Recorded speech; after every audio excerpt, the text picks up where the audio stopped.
चुनाव हारने और सत्ता चले जाने के बाद जगन मोहन रेड्डी का दुख खत्म नहीं होता।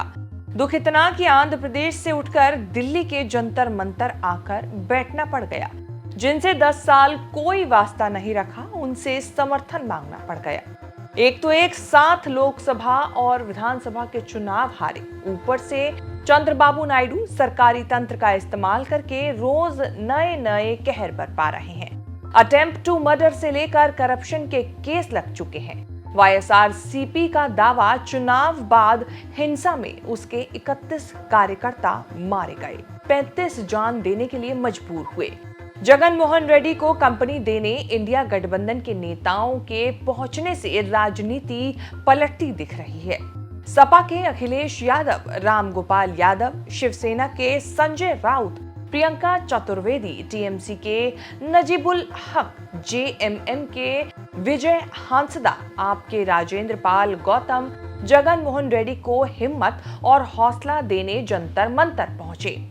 दिल्ली आते समय जगन मोहन कुछ फोटोग्राफ प्रिंट करा कर लाए थे। विपक्ष के जितने नेता मिलने आए, सबको फोटो दिखाकर बता रहे थे कि देखो क्या हाल कर दिया है। रक्तचरित नाम की किताब भी छपवाई है, जिसमें नायडू के अत्याचारों की कहानी लिखी गई है। जो बजट पेश हुआ है, इस बजट से दिखाई दे रहा है कि सरकार कितनी कमजोर है। हम सब लोग तो किसान के लिए उसका समर्थन मूल्य मांग रहे थे। हम लोग किसान के लिए पैकेज मांगते हैं, गरीब के लिए पैकेज मांगते हैं, लेकिन ये सरकार देखिए आप किसको पैकेज दे रही है। जो सरकार चलवा रहे हैं, सरकार चलाने के लिए पैकेज मिल रहा है। बिहार को पैकेज मिला, आंध्र प्रदेश को पैकेज मिला। हम ये नहीं कहते कि पैकेज नहीं मिलना चाहिए। डेवलपमेंट के लिए, इंफ्रास्ट्रक्चर के लिए पैसा मिले, लेकिन दूसरे प्रदेशों के साथ भी भेदभाव न हो। उत्तर प्रदेश को क्यों नहीं पैकेज मिल रहा है? पता नहीं जगन मोहन रेड्डी के दुख में इंडिया गठबंधन के नेताओं को कितना इंटरेस्ट रहा होगा। एक चांस जरूर बना है इंडिया अलायंस के एक्सपेंशन का, जगन मोहन रेड्डी को इंडिया गठबंधन में लाने का।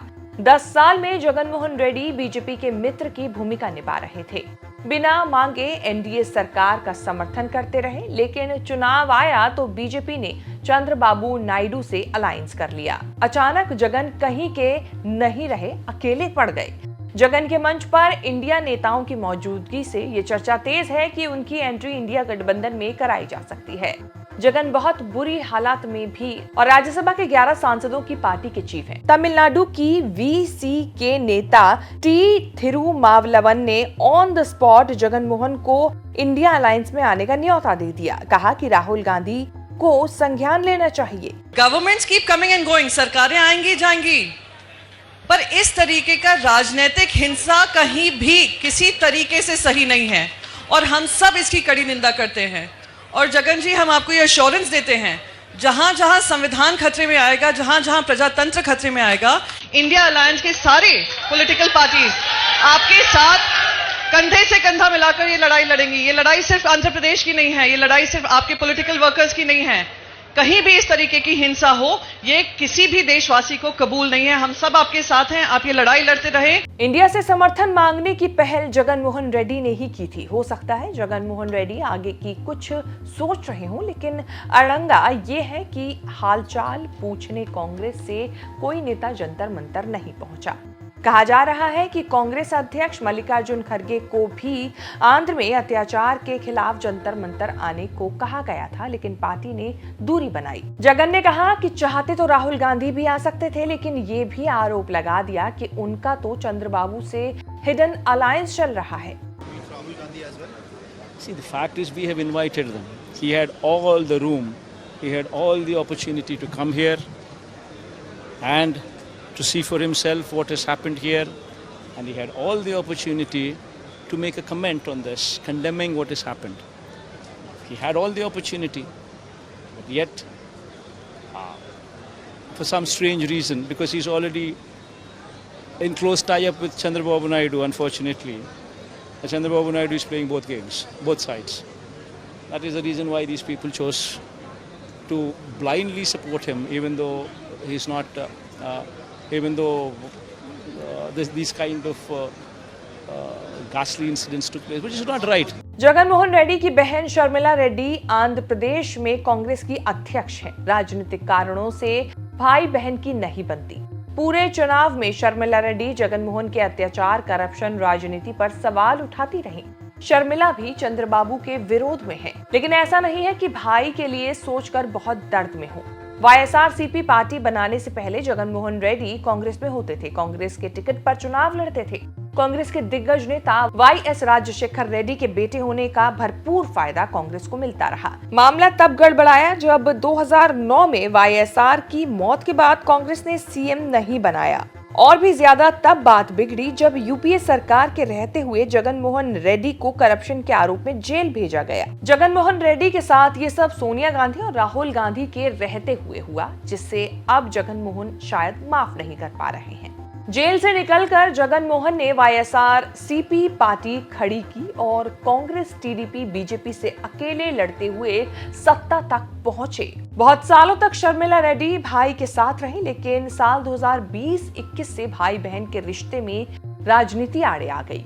शर्मिला ने पहले अलग पार्टी बनाई, फिर कांग्रेस में जा मिली। जगन ने शर्मिला के कांग्रेस में जाने का हमेशा विरोध किया, लेकिन वक्त ने ऐसी करवट मारी कि जगन मोहन रेड्डी के सामने चंद्रबाबू नायडू से बचने के लिए कांग्रेस की लाठी की जरूरत आन पड़ी है।